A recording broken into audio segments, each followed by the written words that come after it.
By, one quarreled oft with Guizhong concerning mechanical principles. We each had our ideals, and neither would yield. Under the pretext of a social gathering, one invited the impartial Rex Lapis to judge the quality of our creations. But Rex Lapis declared that Guizhong's Obscuro Vulpus mechanism was superior. Though one was too proud to acknowledge it, in one's heart, one knew that Guizhong was indeed the superior talent in the mechanical arts. As for the story between Guizhong and Streetward Rambler, that begins with a certain bell.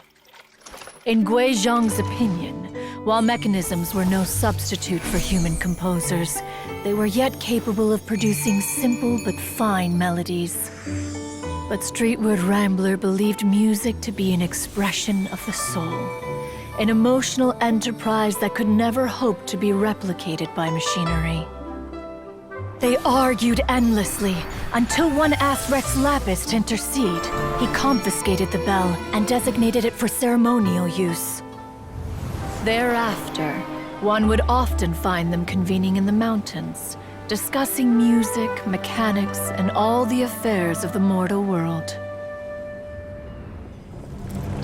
But these good times were not to last. War broke out between the gods, and soon engulfed the Guili Plains. Guizhong was overpowered by the enemy, and fell in battle. When Streetwood Rambler and I arrived at the scene at long last, all that remained among the ruins was her lifeless body. After this, at Streetwood Rambler's request, Rex Lapis granted her the cleansing bell for safekeeping.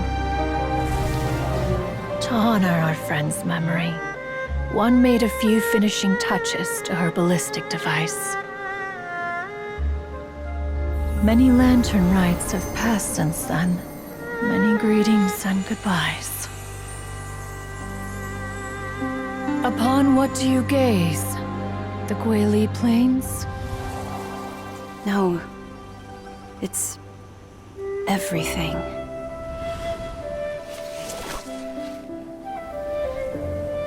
We think of human life as like a lantern that's lit one minute and extinguished the next.